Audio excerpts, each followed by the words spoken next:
There are stories within stories in Gravity Falls. Beneath the adventures and mysteries that unfolded during one extraordinary summer, there exist layers of forgotten lore, details that slipped past notice, secrets that were never quite explained. These are the whispers in the margins, the symbols hidden in plain sight, the tales that the town itself has tried to forget. Tonight, we explore these quiet corners of Gravity Falls history, the overlooked moments and buried truths that make this strange town even more mysterious than it first appears. Gravity Falls was never a place that revealed its secrets easily. Throughout the town, hidden in the background of everyday life, symbols and codes waited patiently to be noticed. Some were deliberately placed by those who understood the town's true nature. Others seemed to emerge organically, as if the strangeness itself was trying to communicate. The most dedicated observers learned to watch for these signs, to decode the messages that appeared in unexpected places. The ciphers began appearing early, embedded in the very fabric of the town's documentation. Different encryption methods were used, each one a puzzle unto itself. The Caesar cipher, simple yet effective, shifted letters by a set number. The @bash cipher reversed the alphabet, turning A into Z and Z into A. The A1Z26 cipher assigned numbers to letters, creating strings of digits that only made sense when translated back. And then there were the more complex systems, symbols that required keys found elsewhere, messages that revealed themselves only when multiple pieces were brought together. These codes appeared in the strangest places. Background signs carried hidden meanings. Graffiti that seemed random spelled out warnings when properly deciphered. Even the opening sequence of events in town held secrets, with frames flashing by so quickly that only those who paused and examined each one would discover the messages hidden within. It was as if someone, or something, was leaving a trail of breadcrumbs for those patient enough to follow. The journals themselves were filled with such secrets. Beyond the obvious entries about creatures and anomalies, symbols dotted the margins. Some appeared to be simple doodles, nervous sketches made during moments of stress. But closer examination revealed patterns, recurring imagery that suggested deeper meanings. The six-fingered hand that marked each journal was just the beginning. Other symbols appeared throughout, some matching ancient petroglyphs found in caves around Gravity Falls, others bearing resemblance to no known system of writing. One particularly intriguing element was the wheel, a circular arrangement of 10 symbols that would later prove crucial. But before its importance was revealed, it appeared in background shots, carved into trees, scratched into stone. Those who knew where to look could find it in the town's oldest structures, suggesting that someone long ago understood what was coming and tried to leave instructions. The numbers themselves held power in Gravity Falls. Certain sequences appeared with unusual frequency. The number 3, representing the journals, appeared in countless contexts. 7 showed up in unexpected ways, perhaps relating to the 7 categories of anomalies Stanford had theorized. And then there was the reverse speech, messages hidden in audio that only revealed themselves when played backward. These weren't accidents or coincidences. They were deliberate, a system of hidden knowledge running parallel to the visible story. The town's architecture carried its own secrets. Buildings that had stood for over a century bore marks that predated their supposed construction dates. The courthouse had carvings that matched symbols from cultures that should never have reached Oregon. The library's foundation stones were arranged in a pattern that made no structural sense, but created a specific geometric shape when viewed from above. Even the Mystery Shack, ramshackle as it appeared, had been built according to certain principles, though whether Stanford or Stanley had implemented them was unclear. What made these hidden messages particularly fascinating was their purpose. Some seemed to be warnings, cautionary notes left by those who had encountered danger and wanted to help future investigators avoid the same mistakes. Others appeared to be instructions, step-by-step guides to navigating specific supernatural situations. A few seemed to be simply documentation, a record-keeping system for those who understood that official histories couldn't capture the full truth of Gravity Falls. The cryptograms extended beyond text. Musical notation appeared in unexpected places. Melodies that, when played, produced unusual effects. Color patterns in old tapestries and murals followed mathematical sequences that suggested knowledge of principles not formally discovered until centuries later. Even the town's layout, the way streets intersected and buildings were positioned, created shapes and symbols visible only from certain vantage points or when mapped precisely. Some messages were personal, notes between individuals who understood they couldn't communicate openly. Stanford had hidden messages throughout his journals. Some meant for his future self, others perhaps intended for someone he hoped might find them. Years later, Stanley would add his own coded notations, creating a palimpsest of secrets, where multiple layers of meaning overlapped and interacted. The really dedicated observers discovered that the codes themselves evolved. Early messages used simpler systems, accessible to anyone willing to put in effort. Later encryptions grew more complex, as if the authors wanted to ensure only the truly committed would uncover deeper truths. This progression suggested a hierarchy of knowledge, levels of understanding that built upon each other. And then there were the codes that remained unsolved. Certain symbols appeared consistently, but resisted all attempts at translation. They didn't match any known language or cipher system. Some theorized they weren't meant to be decoded in a traditional sense, that they operated on principles beyond simple letter substitution or numerical conversion. Perhaps they were keys to something else, components of a larger system that required physical as well as intellectual interaction. The question of who created all these hidden messages never had a simple answer.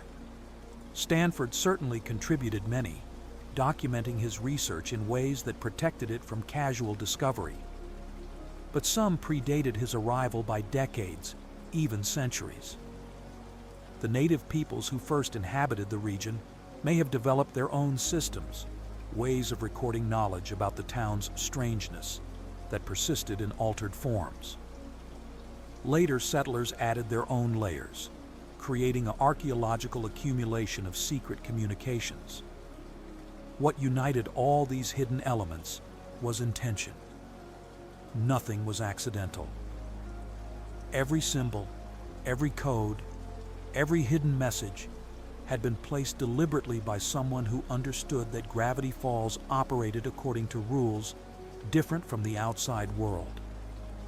And that knowledge itself needed to be protected, shared carefully, preserved in forms that would survive even when human memory failed. As sleep begins to pull you under, imagine all those symbols still waiting in Gravity Falls, hidden in tree bark and building stones, encrypted in old documents and whispered songs. They remain patient, these forgotten messages, ready for the next curious soul who learns to look beyond the obvious. The town keeps its secrets in layers, and those willing to peel them back find that each answer reveals new questions, deeper mysteries spiraling inward like the designs hidden throughout Gravity Falls itself. There was a group in Gravity Falls that most people forgot existed, and forgetting was precisely their intention. The Society of the Blind Eye operated for decades in the shadows of the town, erasing memories and rewriting personal histories. Their existence was one of the most troubling aspects of Gravity Falls' hidden history, a cautionary tale about the dangers of choosing comfortable lies over difficult truths. The Society's origins traced back further than most realized. When strange events began accelerating in Gravity Falls, when the supernatural ceased to be occasional oddity and became regular occurrence, some residents found themselves unable to cope. The human mind resists contradiction, struggles with experiences that violate fundamental assumptions about reality. Witnessing something impossible creates a kind of cognitive wound, and some people couldn't live with that wound remaining open. The Society began, as many such things do, with good intentions. A small group of individuals discovered or invented the memory-erasing technology, likely building on principles they found in old journals or heard about through town rumors. Initially, they may have seen themselves as helpers, people offering relief to those traumatized by encounters with the inexplicable. If someone had witnessed something that shattered their sense of reality, why not offer them the gift of forgetting? But the path from therapeutic intervention to systematic control was shorter than anyone anticipated. The Society grew, recruiting members who had themselves used the memory gun to erase painful recollections. They established a hidden headquarters in the abandoned museum, a place where the town's history was meant to be preserved, but instead became the site of its erasure. They developed protocols, classifications for different types of memories that warranted removal. The technology itself was fascinating and terrifying. The memory gun could target specific recollections with precision, erasing chosen moments while leaving the surrounding memories intact. This selective editing created a kind of Swiss cheese consciousness, full of holes that the mind would try to fill with rationalizations and false memories. Someone might remember going to the forest, but not what they saw there, inventing a mundane explanation to bridge the gap. The Society's methods grew more sophisticated over time. They developed techniques for identifying potential targets, people who had seen too much or were asking too many questions. They monitored the town, watched for signs that someone's worldview was beginning to shift toward accepting the supernatural. And then they would intervene, usually at night, using the memory gun to return their targets to comfortable ignorance. What made the Society particularly insidious was how they dealt with their own knowledge. Many members used the memory gun on themselves repeatedly, erasing the weight of what they had witnessed while retaining just enough awareness to continue their mission. This created a strange paradox where the Society's own members often didn't fully understand why they were doing what they did, operating on half-remembered imperatives and fragmented justifications. The impact on Gravity Falls was profound but invisible. Generations of residents had encounters with the supernatural edited from their consciousness. Patterns that should have been obvious became impossible to see because no one could remember enough individual incidents to connect them. The town developed a collective amnesia that served to protect the status quo, keeping Gravity Falls weird, but keeping its residents blind to just how weird it truly was. There were costs beyond the obvious. People who had memories erased often experienced psychological side effects, unexplained anxiety, a sense that something important had been forgotten, trust issues stemming from gaps they couldn't account for. Some developed elaborate conspiracy theories, intuiting that something was being hidden, even if they couldn't articulate what. Others simply felt a low-grade unease, a background radiation of wrongness that they attributed to other causes. The society's records, hidden in their underground headquarters, told stories the town had forgotten. Encounter after encounter, memory after memory, all documented and then erased. Reading through these logs would reveal the true extent of Gravity Falls' strangeness, the sheer number of supernatural events that occurred and were then systematically removed from public consciousness. The town wasn't just weird.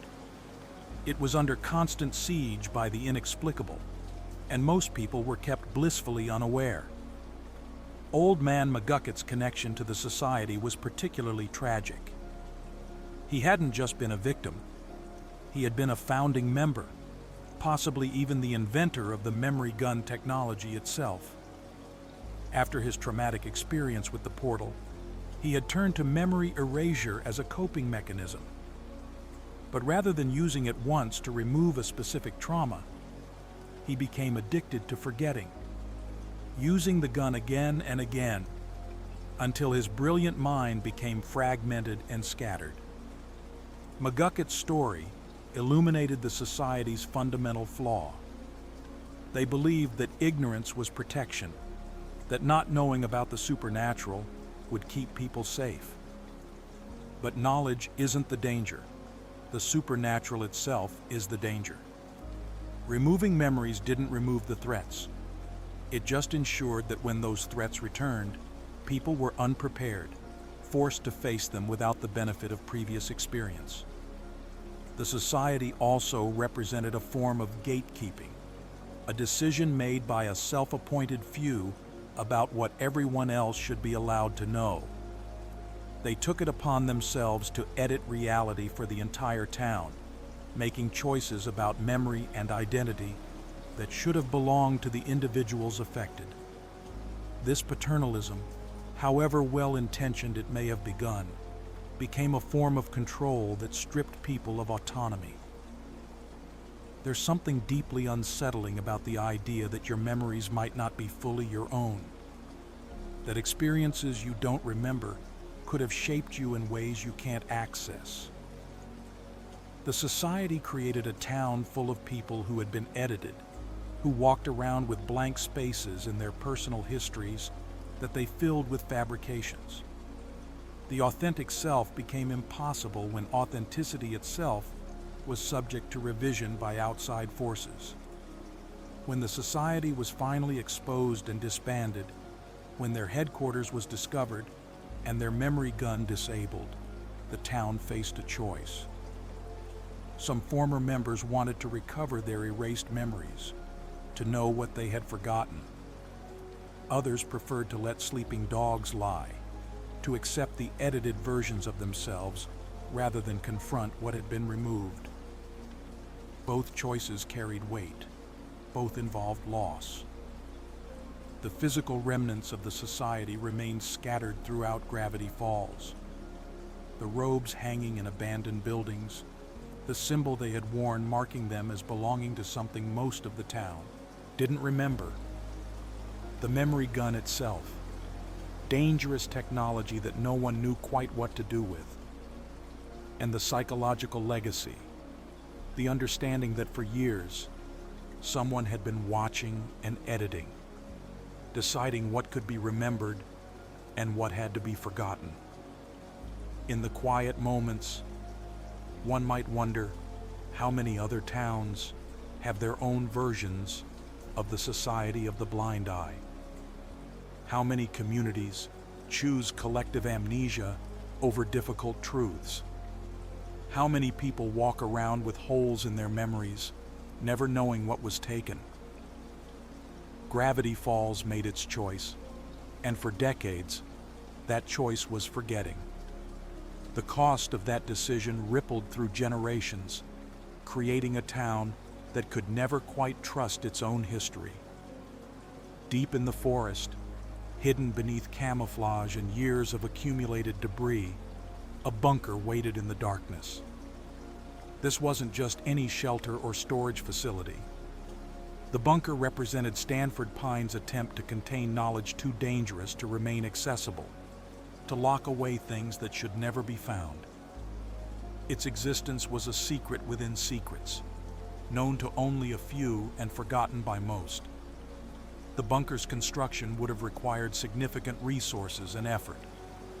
Building an underground facility in secret, far from the cabin where Stanford conducted his primary research, suggested both paranoia and justified caution. The walls were reinforced, designed to withstand tremendous force from within or without. The entrance was hidden with care, easy to miss even if you knew roughly where to look. Everything about it spoke to the need for containment. What exactly Stanford was trying to contain became clearer when one examined the bunker's contents. Equipment for studying anomalies filled some spaces, sophisticated instruments that went beyond standard research tools. But the real purpose revealed itself in the deeper chambers, where cells and containment units suggested this wasn't just a laboratory. This was a prison, designed to hold something specific. The shapeshifter was the bunker's primary occupant, a creature of unsettling ability discovered during Stanford's explorations. Unlike many anomalies that displayed single unusual properties, the shapeshifter could alter its form completely, becoming any person or creature it had observed. This ability made it not just dangerous, but uniquely threatening. How could you trust anyone if they might be the shapeshifter in disguise? Stanford's notes on the creature, scattered and partial, suggested a mixture of fascination and horror. The shapeshifter represented a kind of ultimate biological adaptability, challenging assumptions about fixed identity and stable form. But it was also clearly intelligent, capable of understanding its captivity and resenting it. The creature wasn't just a mindless mimic. It had agency, thoughts, desires that went beyond simple survival. The decision to imprison the shapeshifter, rather than destroy it or release it, revealed Stanford's scientific instincts warring with practical necessity. The creature was too valuable to eliminate, too dangerous to free. So it remained in the bunker, locked in a cell that Stanford believed could hold it indefinitely. But that belief assumed the cell would be maintained, that someone would remain to ensure the shapeshifter stayed contained. When Stanford vanished through the portal, the bunker became abandoned. For 3 decades, it sat unmaintained, its systems gradually degrading. The shapeshifter remained imprisoned, but not necessarily secure. Time worked on the bunker's mechanisms, creating vulnerabilities that didn't exist when it was new. By the time anyone returned to check on it, the containment was far less certain than Stanford had intended. The bunker held other secrets beyond the shapeshifter. Storage areas contained equipment from experiments Stanford had decided to abandon or hide. Some of this was standard research apparatus, but other items suggested he had been investigating things far stranger than typical anomalies. Devices whose purpose wasn't immediately clear, materials that seemed to exist in states that shouldn't be possible, documentation of failures and near disasters that Stanford decided couldn't be risked again. One particularly interesting aspect was the security system Stanford had implemented. Beyond physical barriers, he had incorporated elements of the town's natural weirdness into the bunker's defenses. Certain areas induced confusion or memory distortion, making it difficult for intruders to navigate even if they breached the outer defenses. Other sections seemed to loop impossibly, with corridors that led back to their own beginnings.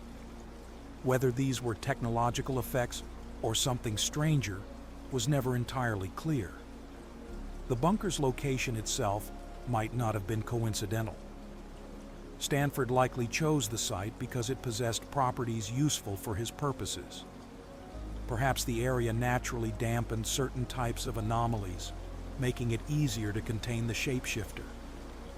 Or maybe something about the local geology provided shielding against detection, keeping the bunker hidden from both mundane and supernatural searches. There were suggestions in Stanford's partial journals that the bunker wasn't his first attempt at such a facility.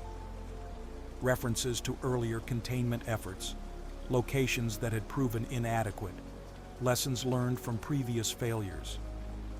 This implied a history of trying to manage the most dangerous discoveries, a recognition that some knowledge and some creatures couldn't be allowed to roam freely, but also couldn't be completely eliminated.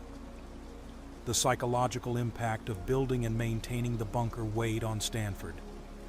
Creating a prison required accepting the role of jailer, making decisions about confinement and isolation that conflicted with his identity as a scientist. Scientists seek knowledge, try to understand and share discoveries. But some discoveries can't be shared safely, and the bunker represented Stanford's acknowledgement of that uncomfortable truth. When the bunker was finally breached decades after its abandonment, the place had taken on an eerie quality. Darkness had filled every corner, not reached by the backup lights. Silence pressed down with weight, broken only by distant drips of water seeping through cracks. The air itself felt wrong, stale but also somehow charged, as if the years of containing the shapeshifter had left an impression on the space itself. The encounter with the shapeshifter, when it was finally freed, even briefly, demonstrated why Stanford had been so cautious. The creature could be anyone, exploiting trust and familiarity to devastating effect. It understood human psychology well enough to identify emotional vulnerabilities and exploit them. Fighting something that could wear the face of someone you loved, that could speak with voices you trusted, required a particular kind of psychological resilience. But the shapeshifter was also, in its way, tragic. Imprisoned for decades, isolated from any social contact, its intelligence turned inward on itself. The creature had memories of freedom, of a time before capture and confinement. Those memories, combined with years of solitude, had clearly affected it. When it finally had opportunity to interact with others, its desperation mixed with its rage to create something deeply unstable. The bunker's aftermath raised questions about Stanford's other preparations. If he had built one secret facility, had there been others? Were there more bunkers scattered through the forest, containing different creatures or hiding different secrets? Did maps exist showing their locations, or had Stanford destroyed such records to ensure the hidden stayed hidden? As night deepens and consciousness softens, the bunker remains in the forest. The shapeshifter may be gone, but the facility itself endures, a monument to the lengths one man went to contain the uncontainable.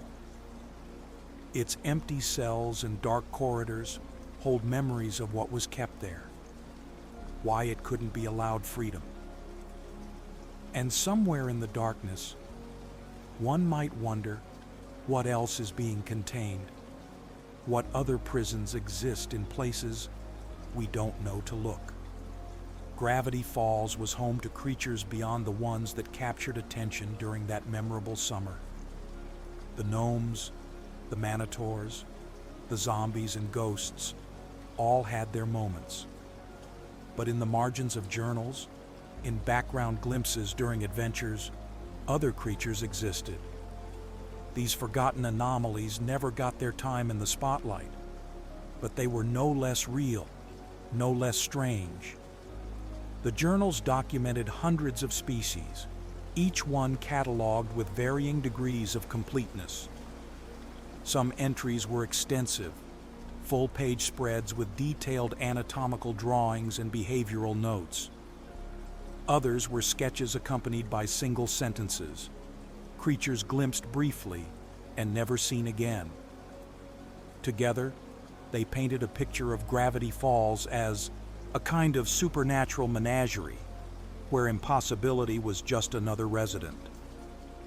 The hide behind was one such creature that appeared in journal entries and nowhere else in the main events. True to its name, the creature possessed the unusual ability to always position itself outside of direct observation. Look right at it, and it would be behind you. Turn around, and it would have moved to stay out of sight.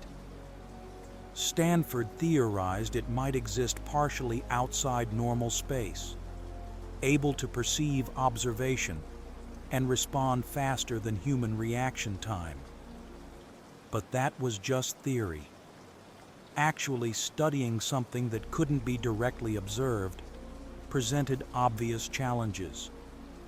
Then there were the platypus, creatures that seemed to be evolutionary impossibilities. They combined features from animals that should never share characteristics, as if someone had deliberately engineered creatures to be as nonsensical as possible. Some appeared to be mammal-reptile hybrids. Others mixed aquatic and terrestrial features in ways that made survival in any environment unlikely. Yet they existed, defying biological logic. The journal entries on time anomalies were particularly unsettling. Not creatures exactly, but phenomena that behaved in creature-like ways. Pockets of temporal distortion that seemed to hunt, that pursued observers and trapped them in loops. Stanford documented at least 3 encounters with time-related anomalies that suggested intelligence, or at least predatory instinct.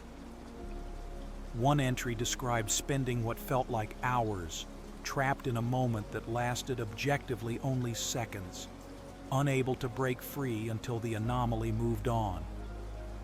Deep in the forest, rarely emerging even to be documented, lived the void creatures. These entities seemed to be gaps in reality given form, absences that moved and consumed. They didn't hunt prey in traditional ways, they simply existed, and anything that came too close ceased to exist as well. Stanford's notes on them were fragmentary, written from safe distances, full of speculation about whether they were creatures at all or just mobile blind spots in the fabric of space. The whisper moths appeared in only a single journal entry, accompanied by a note to never speak of them where they might hear. These insects, if they could be called insects, collected sounds. They landed on conversations, on arguments and confessions and secrets, and somehow absorbed the words themselves. Later, in dark places, they would replay what they had gathered, filling the air with disconnected fragments of speech. Some said the moths sought out particularly emotional words, feeding on the intensity of feeling behind them. There were creatures of light that existed only in specific conditions, appearing when shadows fell at certain angles during particular times of year. They moved through beams of sunshine, visible only in peripheral vision, gone the moment you tried to look directly. Stanford theorized they might be some form of optical phenomenon rather than biological entities, but his notes also acknowledged uncertainty.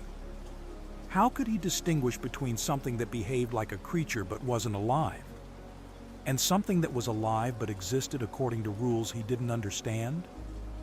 The tree dwellers represented another category of forgotten creature. Not in trees, but of trees.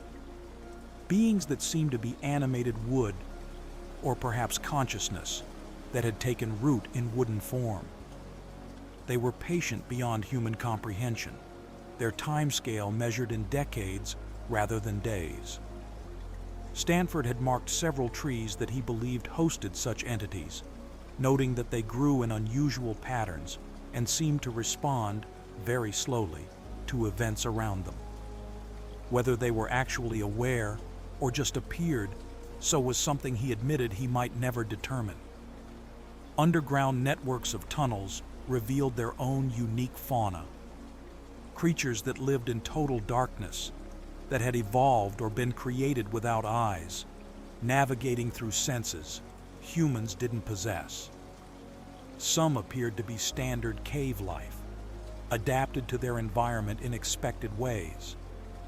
But others displayed impossible characteristics, biological features that made no sense in evolutionary terms.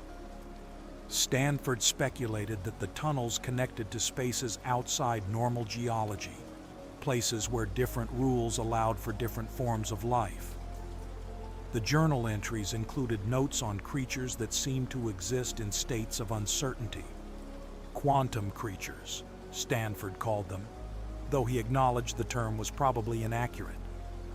They appeared to be in multiple places simultaneously, or perhaps they flickered between positions faster than perception could track. Attempting to observe them closely caused them to collapse into single locations, but the moment attention wavered, they returned to their distributed state. Some creatures weren't individually significant, but became important in aggregate. Swarms of small anomalies that moved in coordinated patterns, creating effects greater than their individual components could produce. Stanford documented at least one instance of seeing what appeared to be a cloud of insects that, when examined, turned out to be moving in impossible synchronization, responding to stimuli before those stimuli occurred, suggesting some form of collective precognition. The really troubling entries concerned creatures that affected perception itself, not through physical means like camouflage, but by altering how observers processed information. Seeing such a creature would implant false memories of different creatures, or cause gaps in recollection, or generate phantom sensations. Stanford noted the possibility that some journal entries about creatures were actually multiple encounters with the same perception-altering entity, each time remembered differently. Then there were the creatures that existed at boundaries, not in forests or caves or water, but at edges. The line between waking and sleeping, between day and night, between seasons.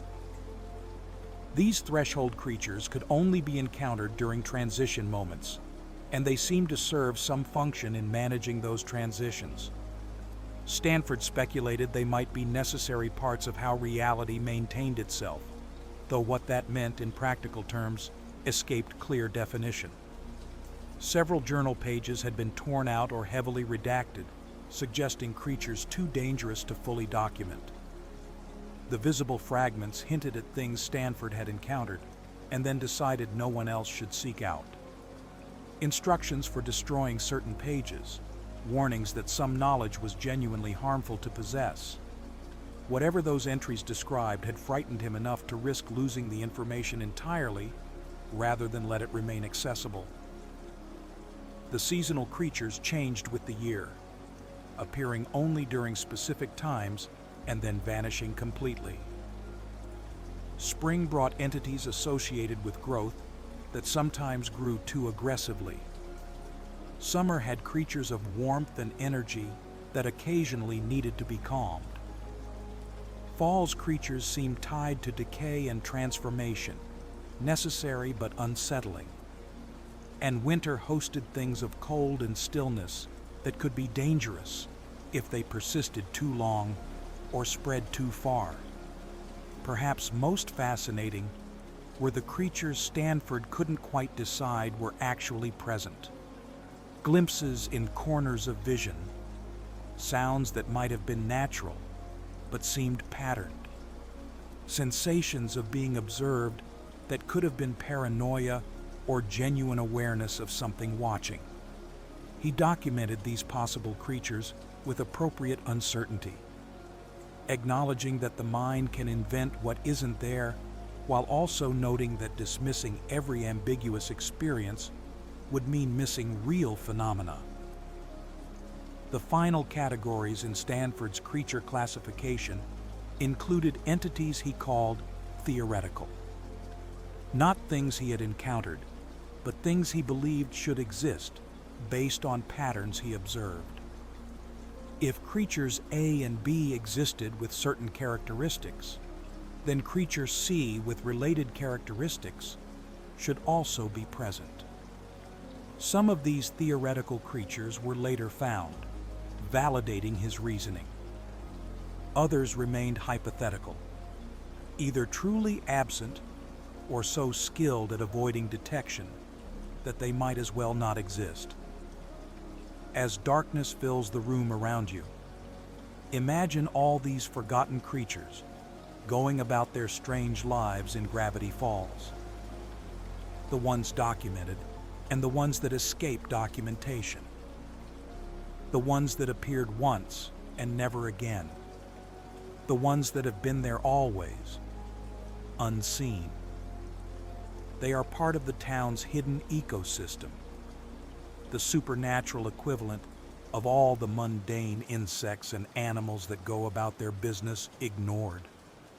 The forest hums with their presence, a constant background existence that makes Gravity Falls what it is, even when no one remembers to notice them. The Northwest family had always presented themselves as Gravity Falls' first family, the founders and primary shapers of the town's history. Their mansion dominated a hill overlooking the settlement, a monument to wealth and influence. But beneath the polished surface, beneath the carefully maintained family narrative, darker truths had been buried for generations. The family's foundational lie has been touched on elsewhere, the way they erased Quentin Tremblay from history and claimed his accomplishments as their own. But that was just the beginning of the Northwest's complicated relationship with truth and morality. The family had built its fortune on decisions that would haunt them, literally, for over a century. The lumber mill that made the Northwest fortune had been a site of tragedy and exploitation. Workers had died during its operation, accidents that were sometimes genuine misfortune, and sometimes the result of cost-cutting measures that prioritized profit over safety. The family had paid off officials, suppressed investigations, ensured that each death was recorded as unfortunate but unavoidable. The victims' families received minimal compensation and were quietly encouraged to leave town if they made too much trouble. One worker in particular had been treated with exceptional callousness. The lumberjack, who would later return as a vengeful ghost, had been caught in equipment that malfunctioned, equipment that should have been repaired but wasn't, because repairs would have meant shutting down operations for a day. He died slowly, trapped in machinery, while his co-workers tried frantically to free him. The Northwest's response was to fire the crew for stopping work and to ensure the incident was recorded as worker error rather than maintenance failure. But before that fatal accident, the Northwests had made a promise. During a harsh winter, when the town faced genuine hardship, they had sworn that their doors would always be open to the people in their time of need. The mansion, with its wealth and resources, would serve as refuge when necessary. It was a public relations gesture meant to counter growing resentment of their wealth. They never actually intended to honor it. When the lumber mill worker returned as a ghost, his vengeance was tied to that broken promise. The Northwests had shut their doors when promised they would be open. They had hoarded their wealth while others suffered. And so the ghost cursed the family, declared that in exactly 150 years he would return to extract payment for their sins. The curse was specific and binding, attached to the family bloodline in ways they couldn't escape. The Northwest dealt with this curse primarily through denial. Each generation passed down the story, but also the assumption that it was merely legend, that ghosts weren't real, and curses had no power. They kept the mansion's doors closed during every subsequent time of need, reinforcing the original sin with each refusal to help. The pattern became part of family identity. Northwests didn't open their doors, didn't share their wealth, didn't acknowledge debt to the common people of Gravity Falls. The mansion itself accumulated its own strange history. Built on land that may have had significance before the Northwests arrived, constructed using materials from forests that had their own mysteries, the building developed peculiarities. Rooms where the temperature dropped without explanation. Hallways that seemed longer or shorter depending on when you walked them. Portraits whose eyes seemed to follow, and not in the psychological way that all portraits do, but actively tracking movement with uncomfortable precision. Servants who worked at the mansion rarely stayed long. They would leave without giving proper notice, often refusing to explain their reasons for departing. Those who did speak of their experiences described feeling watched, sensing presences in rooms that should be empty, hearing whispers in languages they didn't recognize. The Northwests dismissed this as superstition, as the overactive imaginations of people they considered beneath them. But the high turnover rate persisted generation after generation. The family tree had its own mysteries. Certain marriages seemed to have been arranged not for love or even social advantage, but to preserve or acquire specific characteristics. The Northwests were particular about bloodlines in ways that went beyond typical aristocratic concern with lineage. There were gaps in the family records, children who disappeared from documentation, branches of the family that were struck from official history for reasons never explained. Pacifica Northwest, the generation alive during the summer when everything changed, had grown up under tremendous pressure. The family legacy weighed on her constantly. Expectations about behavior and status, and maintaining the Northwest name. She had been taught from birth that she was better than others, that the family's wealth and position made her inherently superior. But she had also absorbed some of the family's fear, the unnamed anxiety about the past coming due. The lumberjack's return, when it finally came, revealed just how much power the curse held. The ghost wasn't simply haunting. It was reshaping the mansion itself, turning it into a trap. The building's architecture became hostile, wood coming alive with vengeful purpose, rooms sealing themselves, the structure itself becoming an extension of the ghost's rage. This suggested the curse had been building power for a century and a half, accumulating strength to express itself through the very materials the Northwests had profited from. Breaking the curse required not just acknowledgement of the wrong, but active reversal of the pattern. Opening the doors, letting the town in, sharing the wealth and space that had been hoarded. It needed a Northwest, someone bearing the family name and blood, to make the choice their ancestors had refused to make. The curse had been specific about this, about the need for genuine reversal from within the family line. What happened afterward, after the doors opened and the ghost was satisfied, wasn't entirely clear. The curse lifted, that much was certain. But curses leave traces. The mansion would never quite feel the same. The family's reputation, already complicated, became more so. Pacifica herself had been changed by the experience, forced to confront what her family had done and who she wanted to be in relation to that legacy. The Northwests had other secrets beyond the lumber mill and the curse. Business dealings that ranged from questionable to clearly unethical. Political influence purchased and wielded to serve family interests. Relationships with other families in Gravity Falls that were transactional at best, exploitative at worst. They had accumulated enemies across generations, people and families who had been wronged and remembered the wrong. There was also the question of what the Northwests knew about Gravity Falls' true nature. Some evidence suggested they were aware, or at least partially aware, of the town's supernatural elements. They had certainly benefited from the weirdness in various ways, using anomalies for profit when possible.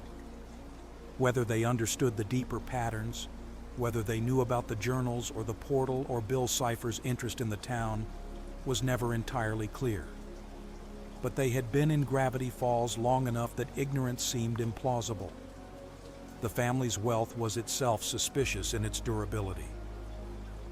Fortunes rise and fall, especially fortunes based on industries like timber that can be depleted or become obsolete.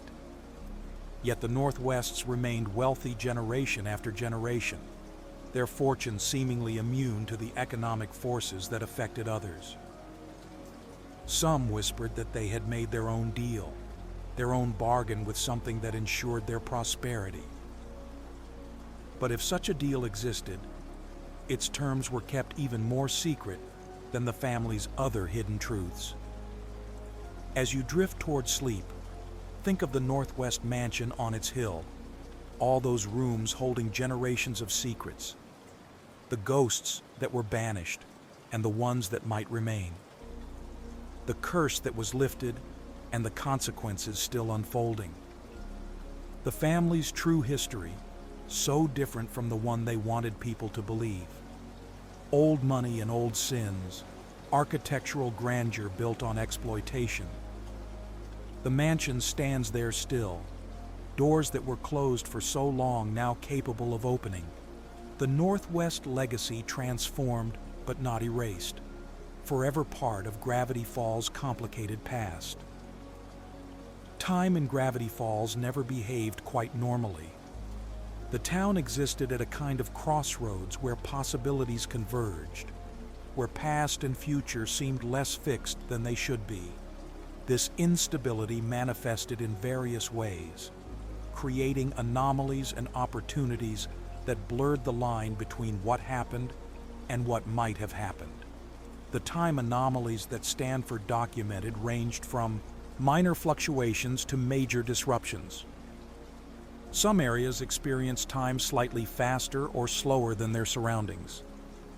Spending an hour in one of these zones might mean only 55 minutes passed in normal time, or conversely, 65 minutes might tick by while the rest of the world experienced an hour. These discrepancies were small enough to be dismissed as clock malfunctions or time estimation errors, but they accumulated. People who spent years in Gravity Falls sometimes found they had aged more or less than the calendar suggested they should have.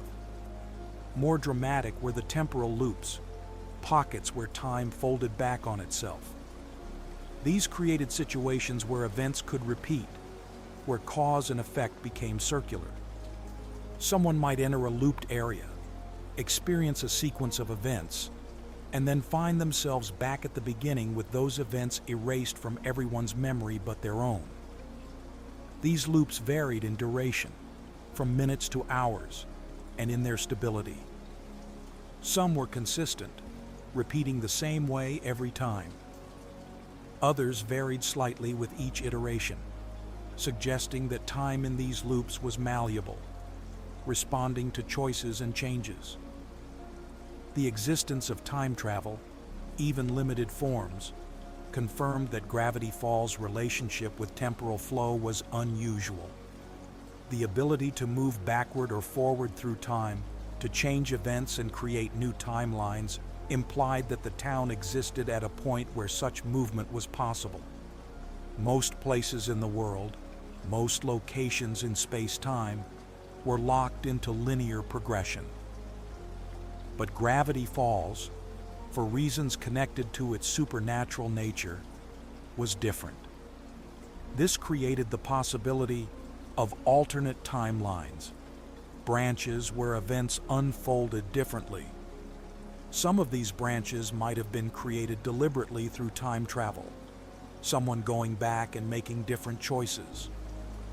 Others might have been natural variations, quantum possibilities that all existed simultaneously in superposition until something forced them to collapse into single actualities.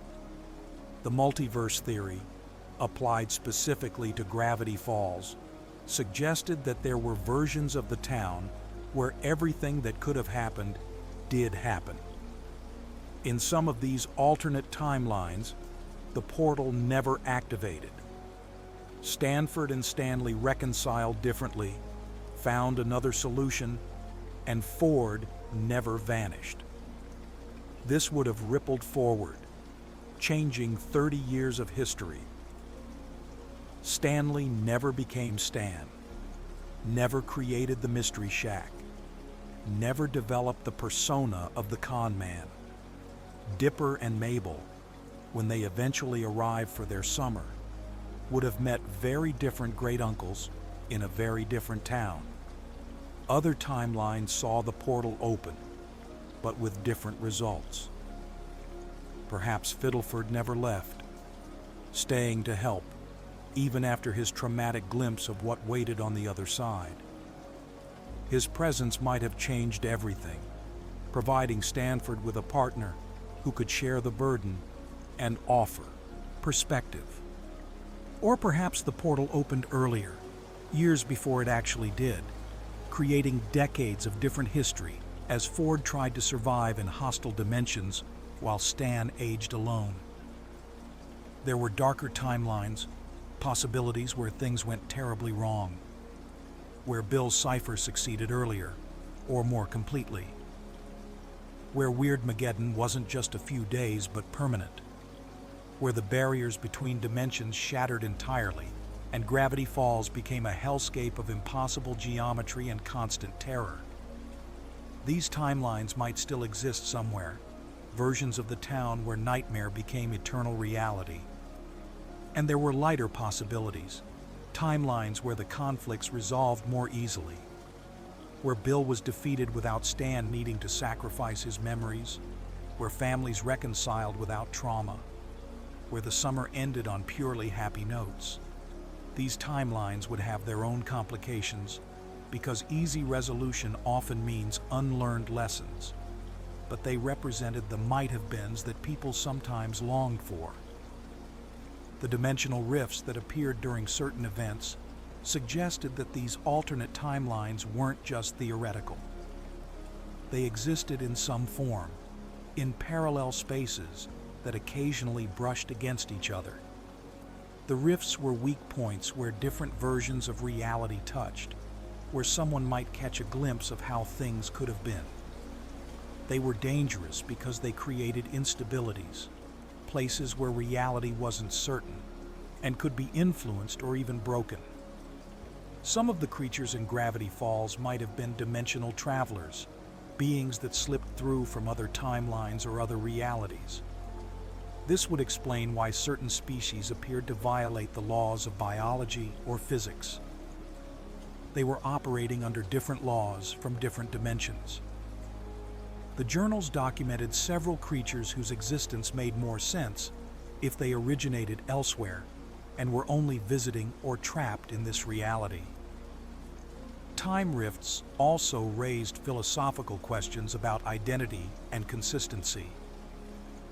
If multiple versions of you exist across different timelines, which one is really you? All of them, presumably, but also none of them specifically.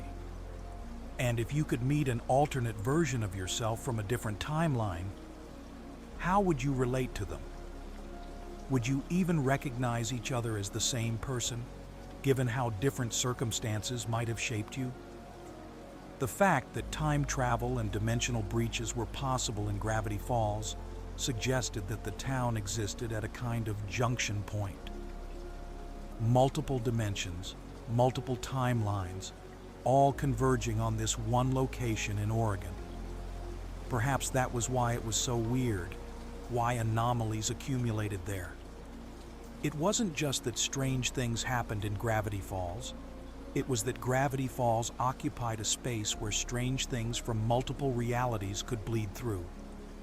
there were hints that some people in Gravity Falls were more aware of these possibilities than others. References in old journals to those who remembered things that never happened in this timeline.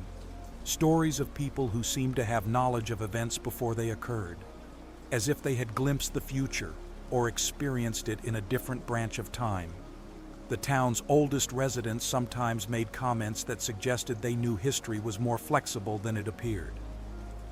The real danger of these temporal and dimensional anomalies was that they could be exploited. Someone with sufficient knowledge and power could potentially unravel timelines, merge dimensions, rewrite history on a grand scale. Bill Cipher's interest in Gravity Falls made more sense in this context. The town wasn't just a weak point between his dimension and Earth. It was a nexus point where he could potentially affect multiple realities simultaneously. Protecting the timelines became important, even if most people didn't understand they needed protection. The choices made by those aware of temporal possibilities carried extra weight because they might create or prevent entire branches of reality. Every decision at a key moment could spawn new timelines or close off others. The responsibility of that was enormous, the kind of thing that could paralyze someone if they thought about it too much. As sleep takes hold, imagine all those timelines existing simultaneously. Every version of Gravity Falls that could have been, all layered on top of each other like transparent overlays. In most you'll never visit, but they're there, as real as this one. Time flows differently in dreams anyway, moving backward and forward without concern for sequence. And maybe in dreams, we touch those other timelines briefly, experiencing moments from versions of ourselves who made different choices, lived different lives, found different endings to the same stories. The boundaries thin, and for a moment, everything that could be is. Among all the symbols and secrets in Gravity Falls' hidden history, one stood out for its importance and mystery. The zodiac wheel, a circular arrangement of 10 symbols, represented something crucial that most people never fully understood. It appeared throughout the town's long history, carved and drawn and hidden in places both obvious and obscure, waiting for the moment when it would finally be needed. The 10 symbols that comprised the wheel each corresponded to a person, a specific individual who would need to be present and participating for the wheel to function.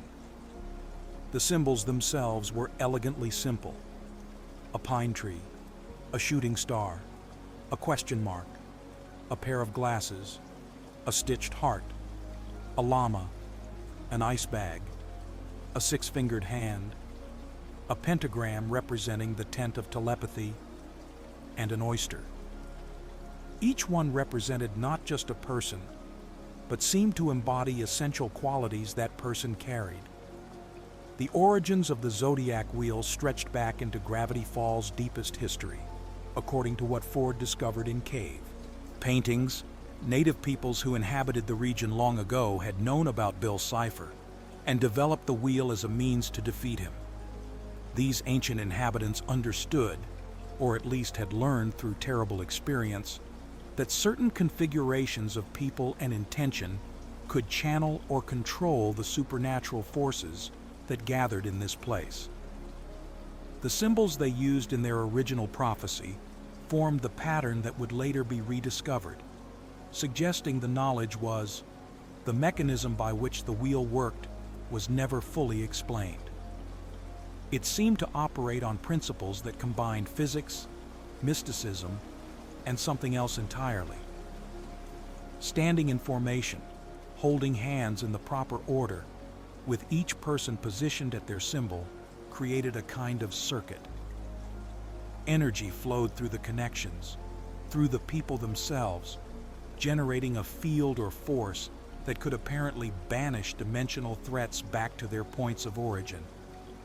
But the wheel required specific conditions to activate properly. The 10 people had to be precisely the ones the symbols represented. Substitutes wouldn't work. They had to participate willingly, couldn't be forced or coerced into cooperation. They had to act in unified purpose, all focused on the same goal. And perhaps most importantly, they had to set aside their personal conflicts and grievances during the ritual. Discord among the 10 would break the circuit, render the wheel powerless. This last requirement proved to be the wheel's fundamental vulnerability. Finding 10 people who corresponded to the symbols was difficult but possible. Getting them all in the same place at the same time was challenging but achievable. But expecting them to put aside their differences, to cooperate fully despite whatever tensions existed between them, that was asking something perhaps impossible. The individual symbols carried meanings beyond simple identification. The pine tree represented curiosity and determination, the drive to uncover truth. The shooting star was creativity and positivity, the ability to find joy. The question mark stood for mystery itself, for unknowable elements that resisted easy understanding. The glasses represented intellect and observation, seeing clearly. The stitched heart was compassion and loyalty, holding people together. The llama suggested dignity and unexpected strength. The ice bag represented cool pragmatism and problem solving. The six-fingered hand was ambition and brilliance. The spectacles and tent showed showmanship and adaptability. And the oyster represented toughness and sacrifice. Together, these qualities formed something complete, a whole that balanced different strengths and covered different weaknesses. No single person could embody everything needed, but the right 10 people, working together, could briefly become something greater. That was the wheel's real power, transformation of individuals into a unified force. The failure of the wheel when it was finally attempted revealed both its potential and its limitations. The 10 people were present, positioned correctly, attempting to activate the power. But old wounds between Stanley and Stanford ran too deep. Years of separation, accumulated resentments, the fundamental hurt of their broken brotherhood, all of it surfaced at the crucial moment. They couldn't maintain the unity required, and the wheel failed before it could even fully activate. This failure was devastating in its implications. The wheel represented a plan, a carefully designed solution to the threat Bill Cipher posed. Without it, other methods had to be found, riskier approaches that cost more. But the failure also revealed something important about Gravity Falls mysteries. Solutions existed, but they required human connection, cooperation, trust. Technical knowledge wasn't enough. Understanding the supernatural wasn't sufficient. The town's weirdness could only be managed through relationships, through people choosing to work together despite their differences. Some wondered if the wheel's failure was inevitable, if the very design contained a flaw. By requiring such perfect cooperation from people who each had their own desires and conflicts, the wheel set an impossibly high bar. Perhaps that was intentional, a test that would only work when the people involved had genuinely transcended their personal issues. Or perhaps it was simply honest, acknowledging that some problems can only be solved through authentic human connection, and that such connection cannot be forced or faked. The Zodiac Wheel remained after Weirdmageddon's end, its potential intact, even if that particular moment had passed. The symbols still corresponded to people, though those people would age and eventually be replaced by others who fit the pattern. The wheel existed as insurance, a tool that could be called upon if needed again.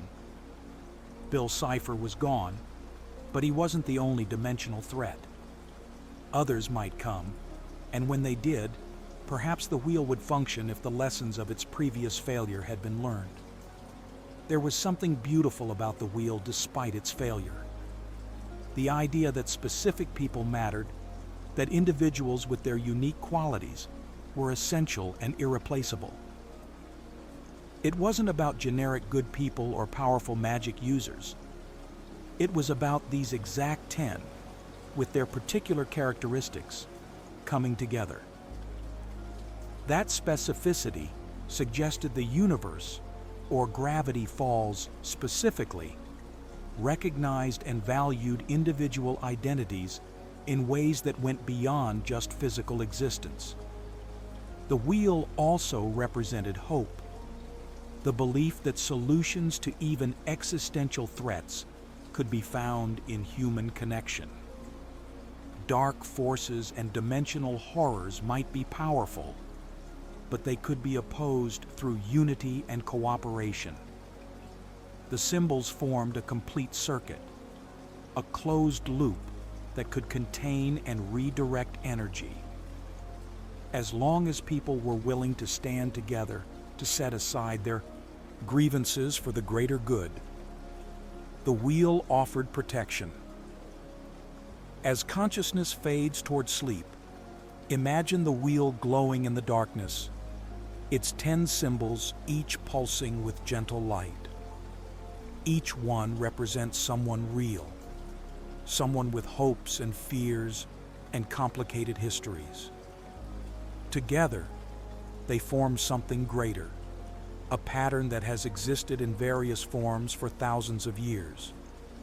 The wheel waits patiently for the next time it's needed, for the next group of 10 who will stand at their positions and try to make it work.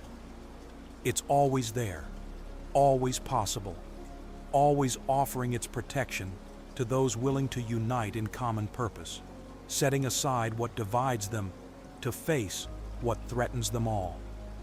Fiddleford Hadron McGucket was perhaps the most tragic figure in Gravity Falls' hidden history. The man who arrived as a genius inventor, who worked alongside Stanford Pines on projects at the cutting edge of what was possible, slowly deteriorated into Old Man McGucket, the town eccentric who lived in the dump and couldn't remember why. But that deterioration wasn't natural or inevitable. It was self-inflicted, a deliberately chosen path that made a kind of heartbreaking sense once you understood what drove it. McGucket came to Gravity Falls at Stanford's invitation, leaving behind a wife and young son in California to work on projects too fascinating to refuse. He was brilliant in his own right, with a particular gift for mechanics and engineering. Where Stanford excelled at theoretical frameworks and broad understanding, McGucket could actually build the devices that theories suggested. Together, they were an exceptional team, complementing each other's strengths and compensating for each other's weaknesses. The early days of their collaboration produced remarkable inventions. McGucket constructed devices that could detect supernatural energy signatures. He built tools that allowed them to document creatures safely from a distance. He designed protective equipment that would activate automatically when anomalies came too close. The bunker was largely his work, from the reinforced structure to the containment systems. His mechanical genius made Stanford's research possible in ways that theoretical knowledge alone never could. But McGucket saw things during this work that affected him profoundly. He wasn't just building equipment, he was encountering the things Stanford studied. And some of those things violated his understanding of reality so completely that his mind struggled to process them. The universe, according to McGucket, had rules, physical laws that governed what was possible. Gravity Falls showed him those rules were more like suggestions, easily violated by forces he couldn't comprehend. The breaking point came with the portal. McGucket had helped design and construct it, using his engineering skills to turn Stanford's theoretical concepts into physical reality. But he hadn't fully understood what it was for, what it would do when the portal activated. When he saw what existed on the other side, when he glimpsed the nightmare realm and the entities that inhabited it, something in him broke. The terror of that moment, the existential horror of understanding what Bill Cipher truly was and what opening a permanent gateway would mean, overwhelmed him. In the aftermath, McGucket begged Stanford to stop.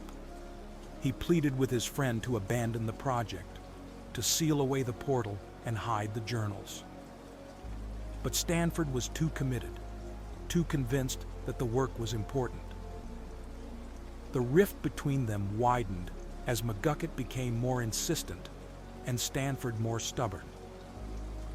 Eventually, McGucket left, unable to continue working on something he believed would destroy everything.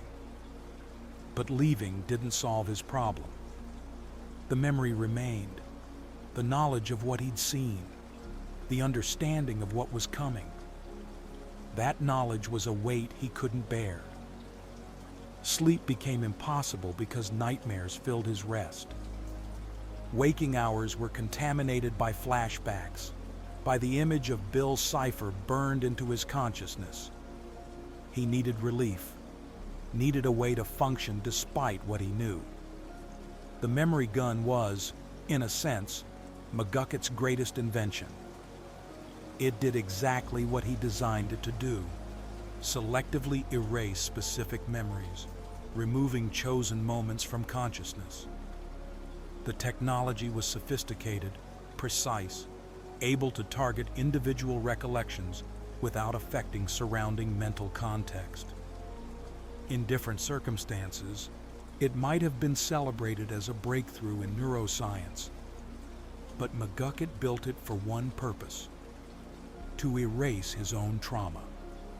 At first, he used it carefully. Just the memory of the portal, just the image of what he'd seen. But the relief was so profound that he couldn't resist using it again. Other painful memories, other difficult moments, one by one he erased them. Each use made the next easier to justify. He wasn't just removing trauma anymore. He was removing anything uncomfortable, anything that reminded him of failure or loss. McGucket founded the Society of the Blind Eye to justify and facilitate his addiction. By making it about helping others, by positioning memory erasure as a service to the community, he could continue using the gun without fully confronting what it was doing to him. The society gave him access to targets, people whose memories he could erase, which somehow made erasing his own seem less problematic. If he was helping others forget their pain, surely his own use was equally valid. But the society was really about enabling McGucket's self-destruction. The other members joined because they wanted to forget their own encounters with the supernatural. But McGucket was using the technology far more frequently, far more recklessly. With each erasure, he lost more of himself. Skills went away as the knowledge of how he learned them disappeared. Relationships dissolved as the memories that sustained them vanished. Identity itself became fragmented as the continuous narrative of his life accumulated more and more gaps. The journals McGucket kept during this decline made for heartbreaking reading. The handwriting deteriorated page by page. The coherence of entries decreased progressively. And through it all, a desperate attempt to hold on to something, to document what was being lost, even as it slipped away. He knew what was happening to him, knew he was destroying his own mind. but the compulsion to erase painful memories was stronger than his survival instinct. By the time he became Old Man McGucket, living in the dump and ranting incoherently, the man who had been Fiddleford was largely gone.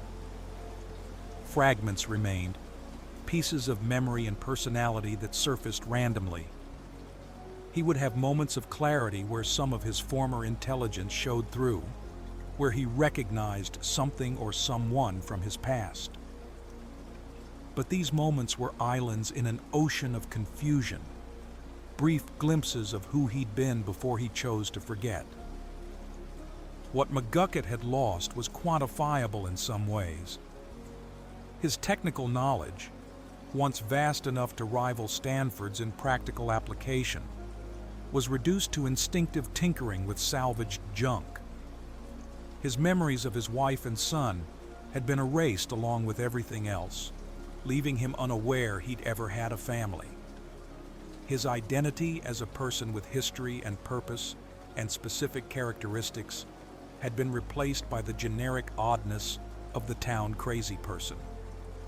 But he'd also lost things less tangible and perhaps more important: the capacity for continuous self-knowledge, the ability to understand himself as a coherent person existing through time, the connections that give life meaning, relationships that depend on shared memory, the sense of agency that comes from remembering your choices and their consequences.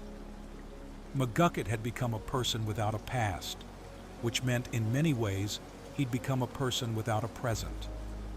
The recovery of his memories, when it finally occurred, was both blessing and curse. Having his identity returned meant confronting everything he'd tried to forget, experiencing anew all the pain he'd spent decades erasing. The knowledge of what he'd done to himself, the years he'd lost, the family he'd abandoned, all of it came flooding back. The joy of remembering who he was, mixed with the grief of understanding what that self had suffered and what it had done. But recovery also meant reclaiming his genius. The technical knowledge didn't return all at once, but the capacity for that knowledge did.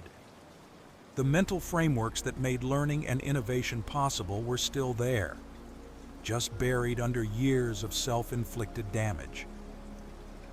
McGucket began inventing again, building devices that, while often quirky, were genuinely functional and clever. The mind that had helped create the portal, that had designed the memory gun, that had constructed countless other innovations, started working again. There was a question that lingered after McGucket's recovery.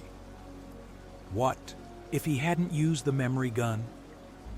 If he'd lived with the trauma, sought help, found ways to cope without erasure, who would he have become? Certainly he would have suffered, might have carried psychological scars for the rest of his life, but he would have remained himself, would have kept his relationships and skills intact. The path he chose was understandable, but ultimately more destructive than living with difficult knowledge. McGucket's story carried a warning about the temptation to avoid pain through forgetting. Memory is difficult, consciousness of our mistakes and traumas is uncomfortable, but it's also essential. We are our memories, our continuous experience of self through time. Taking shortcuts around painful recollection seems appealing, but it comes at a cost that's hard to appreciate until the damage is done.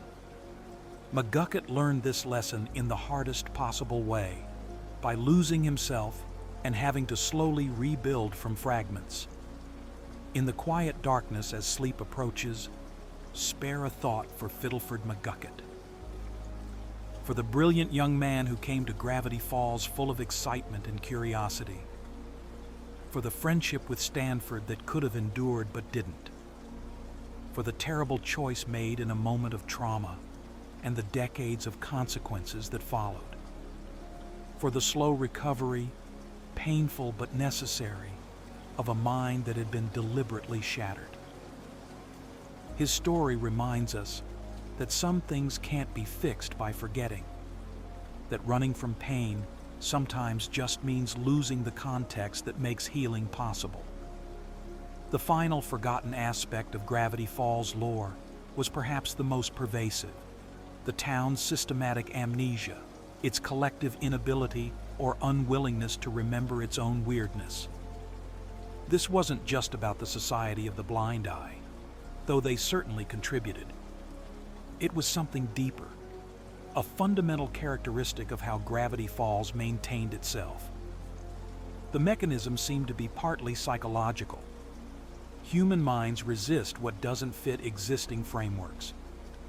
When someone witnessed something genuinely impossible, their brain would try to rationalize it, to fit it into categories that made sense. A glimpse of a gnome became a weird-looking animal. A time anomaly became disorientation or lost track of minutes. The supernatural was reinterpreted as the strange but explainable, preserved in memory, but stripped of its truly anomalous nature.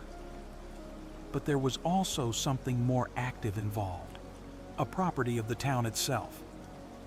Gravity Falls seemed to encourage forgetting, to promote a kind of comfortable ignorance.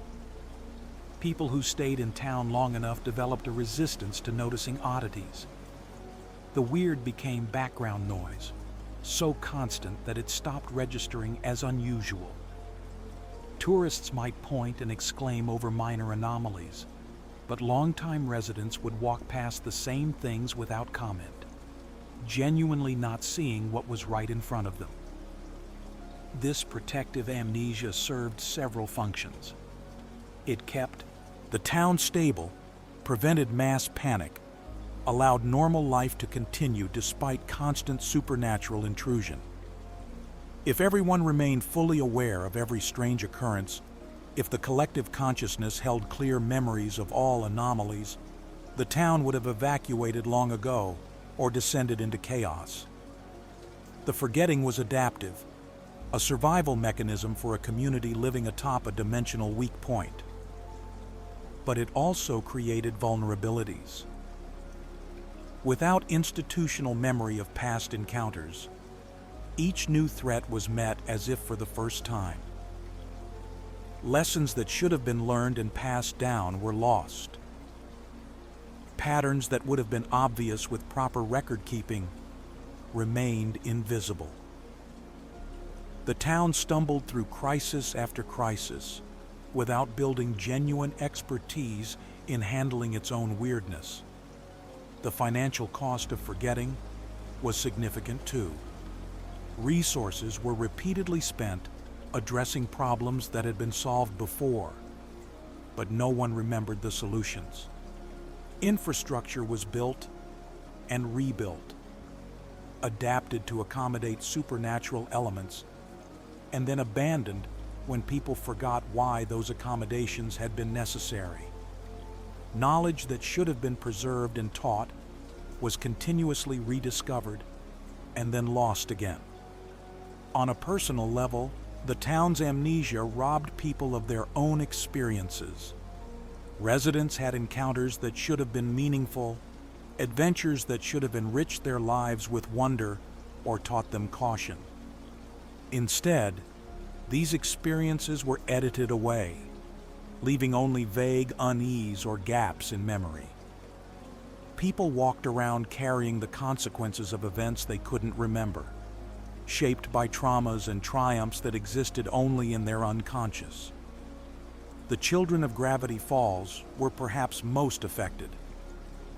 Growing up in a place where memory couldn't be trusted, where adults dismissed clear observations as imagination, taught habits of doubting one's own perceptions.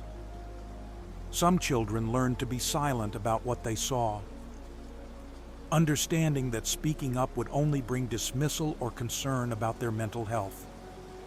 Others internalized the forgetting, training themselves to rationalize away the supernatural, even as they witnessed it. There were a few residents who somehow resisted the general amnesia, who retained clearer memories of the town's strangeness. These people often became isolated, treated as eccentric or unreliable because they remembered what others forgot. They might try to warn people about recurring threats or share knowledge about handling anomalies, but their warnings were dismissed as paranoid rambling. The town's selective amnesia enforced a kind of epistemological loneliness. The relationship between individual and collective forgetting was complex. Some people used the memory gun on themselves, actively choosing to forget. Others had their memories erased by the society without consent. But the majority just slowly forgot naturally, helped along by the town's general tendency toward amnesia. Over time, these three forms of forgetting became entangled, creating a culture where not remembering was normal, and trying to hold on to clear memories of weird events marked you as strange. Documentation became crucial for those who wanted to maintain knowledge despite the forgetting. The journals Stanford created were an attempt to preserve understanding outside of human memory, to create a record that wouldn't fade or rationalize itself away. But journals could be hidden, lost, or deliberately suppressed. Without active curation and sharing, written records were only slightly more permanent than memory. The town's physical spaces bore evidence of its forgotten history. Buildings constructed to contain specific anomalies stood empty, their purpose forgotten. Symbols carved as warnings or instructions decorated structures whose residents no longer knew why those symbols were there.